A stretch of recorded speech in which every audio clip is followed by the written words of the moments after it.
back to my video, guys. Sa tingin nyo,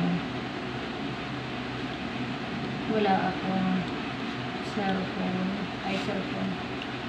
Tawag ito. Ballpen. Yun kasi pagkakamali nila. Kung nila nakaon yung ballpen ko. Kasi akala nila wala tayong ballpen. So,